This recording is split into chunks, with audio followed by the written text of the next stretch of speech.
ഫെബ്രുവരി 28-ന് യുഎസും ഇസ്രായേലും ചേർന്ന് ഇറാനെ ആക്രമിച്ചതിന് പിന്നാലെ തുടങ്ങിയ യുദ്ധം പശ്ചിമേഷ്യയെ പ്രക്ഷുബ്ധമാക്കാൻ തുടങ്ങിയിട്ട് 6 മാസത്തോളമാകുന്നു. വിയറ്റ്നാമിനേക്കാൾ കൂടുതൽ സ്ഫോടക വസ്തുക്കൾ അമേരിക്ക ഇറാൻ യുദ്ധത്തിൽ പ്രയോഗിച്ചതായി Iran parliamentary speaker Mohammad Bagher Ghalibaf പറഞ്ഞു. ഇതിനിടെ അമേരിക്കയും ഇറാനും ഒപ്പുവെച്ച 14-ന് ധാരണാപത്രത്തിന്റെ 2 മാസത്തെ കാലാവധി ഇന്ന് അവസാനിക്കുകയാണ്.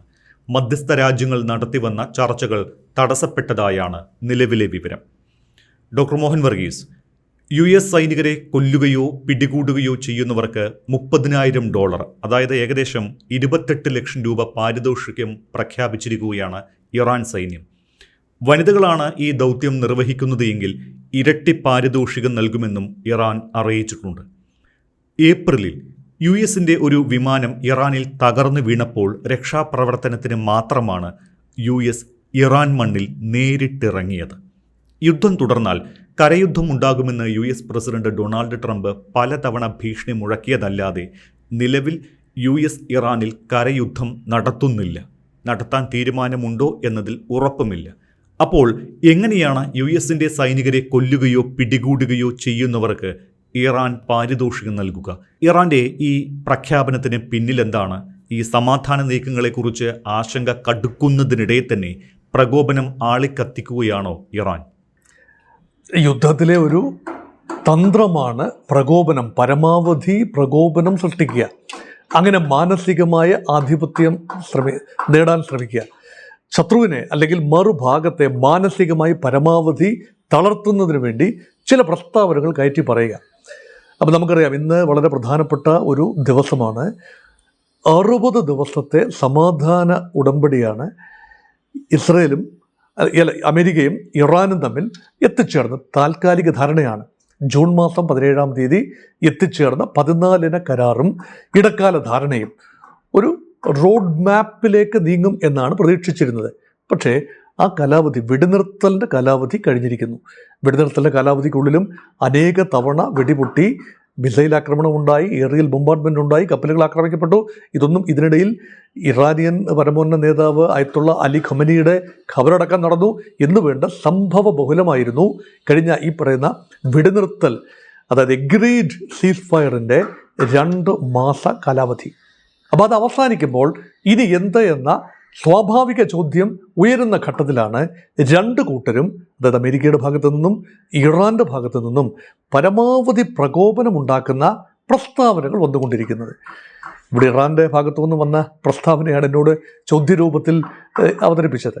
അതായത് $30,000 അമേരിക്കൻ കൊടുക്കും ഏതെങ്കിലും ഒരു അമേരിക്കൻ സൈനികനെ പിടികൂടുകയോ വധിക്കുകയോ ചെയ്താൽ $30,000, അത് ഏതാണ്ട് 28 ലക്ഷം ഇന്ത്യൻ രൂപയോട് അടുപ്പിച്ച് വരും. ഇതൊരു വനിതയാണ്, ഒരു ഇറാനിയൻ വനിതയാണ് ഒരു അമേരിക്കൻ സൈനികനെ പിടികൂടുന്നതെങ്കിൽ അത് $60,000, നേരെ ഇരട്ടി ഡോളറായി വർദ്ധിക്കും. ഇതൊരു ഇൻസെൻറ്റീവാണ്. പക്ഷെ പലരും മറന്നു പോകുന്നൊരു ചോദ്യമുണ്ട്: എങ്ങനെയാണ് അമേരിക്കൻ സൈനികരെ പിടിക്കാനാവുക? അമേരിക്കൻ സേനാ സാന്നിധ്യം ഇറാൻ്റെ മണ്ണിൽ ഇല്ല എന്നതാണ് വാസ്തവം. ആകെ അമേരിക്കൻ സേനാ സാന്നിധ്യം ഉണ്ടായത് വിമാനം തകർന്ന് വീണപ്പോഴാണ്. 2 വിമാനങ്ങൾ ഇറാൻ്റെ പടിഞ്ഞാറൻ ഭാഗത്ത്, കുവൈറ്റിനോട് ചേർന്ന ഭാഗത്ത്, അല്ലെങ്കിൽ ആ ഒരു തെക്ക് പടിഞ്ഞാറൻ മേഖലയിൽ തകർന്നു വീണു.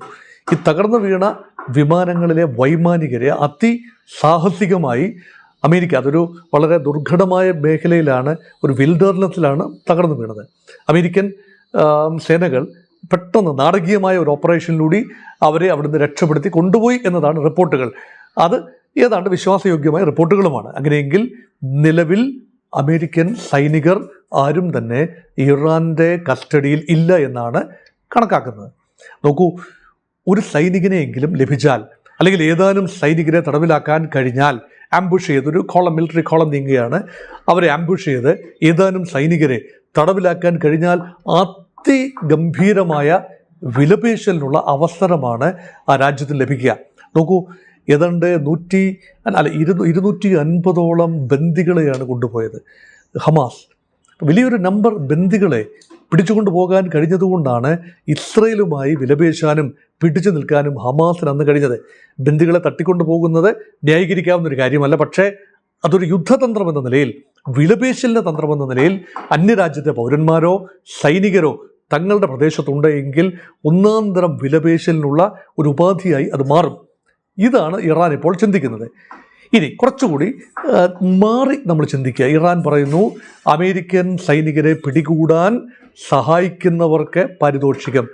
ഇറാൻ്റെ സ്വാധീന മേഖലയിൽപ്പെടുന്ന സ്ഥലങ്ങളാണ് ഇറാഖിലെ പ്രദേശങ്ങൾ.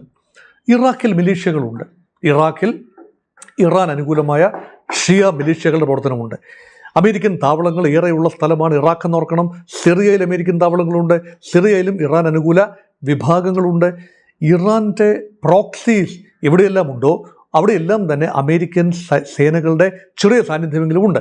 അപ്പോൾ അവർക്ക് വേണമെങ്കിൽ പിടികൂടാൻ സാധിക്കും. അത്ര എളുപ്പമല്ല പിടികൂടുക എന്നത്. വളരെ സുരക്ഷാ സന്നാഹങ്ങളുമായിട്ടാണ് അമേരിക്കയുടെ സേനകൾ മുന്നേറുന്നത്. അതുമാത്രമല്ല, ഈ കാലാളിനല്ല ഇവിടെ പ്രാധാന്യം. ഏറിയൽ ബോംബിങ്ങിനാണല്ലോ അമേരിക്ക പ്രാധാന്യം കൊടുക്കുന്നത്. അതുകൊണ്ട് ഏതെങ്കിലും മിസൈൽ വീണ് ഒരു അമേരിക്കൻ സൈനികൻ കൊല്ലപ്പെട്ടാലും അമേരിക്കൻ സൈനികനെ തിരിഞ്ഞ് നടക്കുന്നതിനിടയിൽ പിടികൂടാനുള്ള സാഹചര്യം വളരെ കുറവാണ്. ഇതോടൊപ്പം തന്നെ ചേർത്ത് വായിക്കേണ്ടതാണ്, അമേരിക്ക ഇപ്പോഴെങ്ങും തന്നെ ഇറാനിലേക്ക് നേരിട്ട് പ്രവേശിച്ച് ഒരു കരയുദ്ധത്തിൽ എത്തി നിൽക്കാൻ താല്പര്യപ്പെടുന്നില്ല. കാരണം കരയുദ്ധത്തിലേക്ക് വന്നാൽ കളി മാറുമെന്ന് എത്രയോ പ്രാവശ്യം ഈ പങ്ക്തിയിൽ നേരത്തെ തന്നെ സൂചിപ്പിച്ചിട്ടുള്ളതാണ്. അവിടെ ടെറൈൻ അഡ്വാൻറ്റേജ് ഇറാന് തന്നെയാണ്. സ്വന്തം ഭൂമി, അതിൻ്റെ ഭൂമിശാസ്ത്രം, അതിൻ്റെ കിടപ്പ്, അതിൻ്റെ ഒളിയിടങ്ങൾ, അതിൻ്റെ ഗുഹകൾ, താവളങ്ങൾ എല്ലാം തന്നെ വ്യക്തമായി അറിയാവുന്നത് ഇറാനാണ്. എത്രയെല്ലാം സാറ്റലൈറ്റ് സപ്പോർട്ട് ഉണ്ടെങ്കിലും അമേരിക്കൻ കടന്നു വരുന്ന അഡ്വാൻസിങ് അമേരിക്കൻ ട്രൂപ്സിന് ഒരിക്കൽ പോലും ഇറാനിൽ ഒളിഞ്ഞിരിക്കുന്ന ചതിക്കുഴികൾ, ഈ മറവിൽ തിരിവുകൾ ഇതൊന്നും തന്നെ അറിയാൻ കഴിയില്ല. അതുകൊണ്ടാണ് ഒരു കാരണവശാലും ആ സാഹസത്തിന് അമേരിക്ക മുതിരില്ല. ഇപ്പോൾ പറയുന്നത് കരയുദ്ധമല്ല, മറിച്ച് കടലിങ്ങ് പിടിച്ചെടുക്കുകയാണ്. ഹോർമൂസ് കടലിടുക്ക് പൂർണ്ണമായി തങ്ങളുടെ പ്രദേശമായി ഞങ്ങൾ മാറ്റും എന്നാണ് അമേരിക്ക പറയുന്നത്. അമേരിക്കയുടെ ടെറിറ്ററി എന്ന വാക്കാണ് ഉദ്ദേശിച്ചിരിക്കുന്നത്. അമേരിക്കയുടെ ഭൂമിയുടെ ഭാഗമാണല്ലോ ടെറിട്ടറി. അമേരിക്കയുടെ എക്സ്റ്റെൻഡഡ് ഓവർസീസ് ടെറിട്ടറി ഒരുപക്ഷെ ചില ദ്വീപുകളുടെ നിയന്ത്രണമാകാം. കിഷം ദ്വീപ് ഉൾപ്പെടെയുള്ള ദ്വീപുകൾ, ഹോർമോസ് ദ്വീപ് ഉൾപ്പെടെയുള്ള ദ്വീപുകളുടെ നിയന്ത്രണമാകാം ഉദ്ദേശിക്കുന്നത്. അതിന് ചുറ്റുപാടുമുള്ള കടലായിരിക്കും ഉദ്ദേശിക്കുന്നത്. തന്ത്രപ്രധാനമായൊരു മേഖലയായിരിക്കും ഉദ്ദേശിക്കുന്നത്. ഇത് ഉദ്ദേശിച്ചതേ ഉള്ളൂ. കാരണം കഴിഞ്ഞ ഒരു എപ്പിസോഡിൽ ഞാൻ തന്നെ സൂചിപ്പിച്ചതാണ്, ഇത് അമേരിക്കയ്ക്ക് പറയാമെന്നല്ലാതെ നടപ്പിൽ വരുത്താൻ ബുദ്ധിമുട്ടാണ്.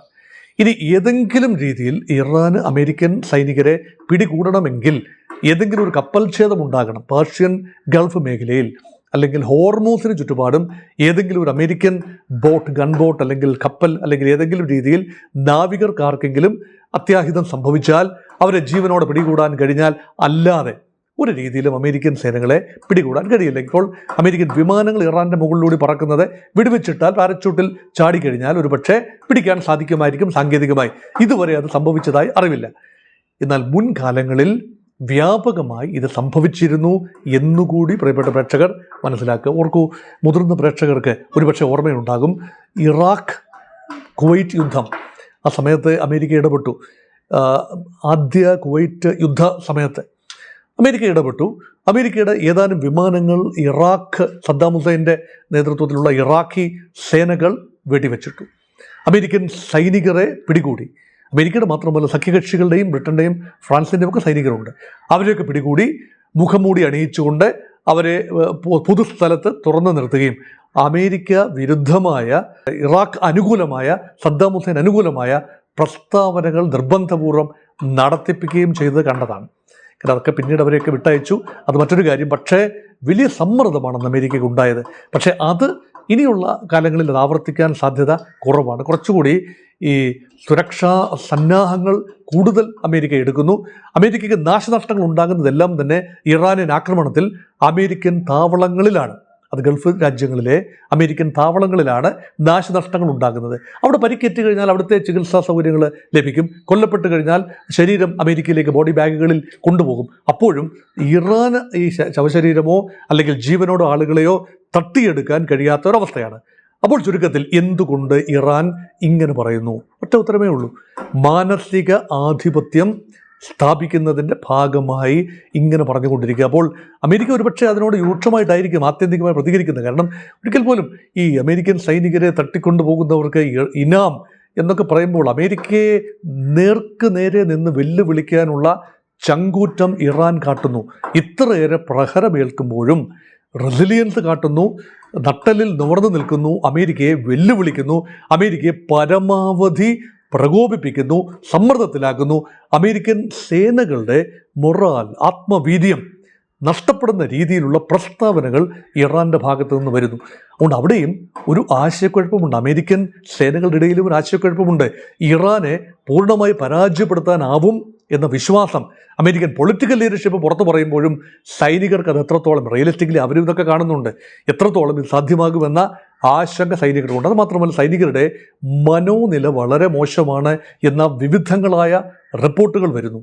അമേരിക്കൻ ബാറ്റിൽ ഷിപ്സിൽ USS ജെറാൾഡ് ഫോർഡിലൊക്കെയുള്ള സൈനികർ ഒരുപാട് പേരുണ്ട് ഇവിടെ. മാസങ്ങളോളം, ഏതാണ്ട് 1/2 വർഷത്തിലധികമായി കപ്പലിലാണ്. കാരണം ഈ വിമാനവാഹിനി കപ്പലിലൊക്കെയുള്ള ജോലിക്കാർ, ജീവനക്കാർ, സൈനികർ, പൈലറ്റുമാർ ഇവർക്കെല്ലാം കരയിലെത്താനും അവരുടെ വീടുകളിൽ പോകാനും ഒക്കെയുള്ള അവകാശമുണ്ട്. ഒരു നിശ്ചിത കാലത്തിന് ശേഷം ഈ കപ്പലുകൾ പിൻവലിക്കണമെന്നാണ്. പക്ഷേ ദീർഘകാല ഓപ്പറേഷൻസ് ഈ പല ആളുകളുടെയും ഒരു മൊറാലിനെ വല്ലാതെ ബാധിച്ചു. ആത്മവിശ്വാസത്തെയും ആത്മവീര്യത്തെയും ബാധിച്ചിരിക്കുന്നു. അത് ഫൈറ്റിംഗ് എബിലിറ്റിയെയും ബാധിക്കുന്നു എന്ന രീതിയിൽ റിപ്പോർട്ടുകളുണ്ട്. അവരെ റൊട്ടേറ്റ് ചെയ്യാനുള്ള തീരുമാനം ഇപ്പോൾ അമേരിക്ക എടുത്തിരിക്കുകയാണ്. പുതിയ വിമാനവാഹിനി കപ്പൽ അങ്ങോട്ട് അയക്കാനുള്ള തീരുമാനത്തിലാണ് അമേരിക്ക.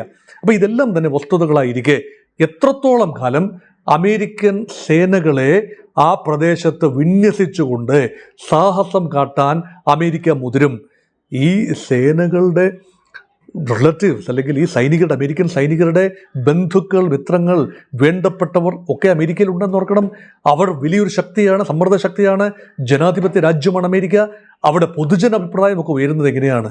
തങ്ങളുടെ പ്രിയപ്പെട്ടവർക്ക് അമേരിക്കയുടെ യുദ്ധങ്ങളിൽ, ബാറ്റിൽ ഫീൽഡിൽ, ഇറാനിൽ വെച്ചോ ആ പ്രദേശത്ത് വെച്ചോ ജീവഹാനി നഷ്ടപ്പെടുകയോ പിടിക്കപ്പെടുകയോ ചെയ്താൽ അമേരിക്കയുടെ പ്രസിഡന്റിനോട് ആ ജനത, അമേരിക്കൻ ജനത ക്ഷമിക്കില്ല.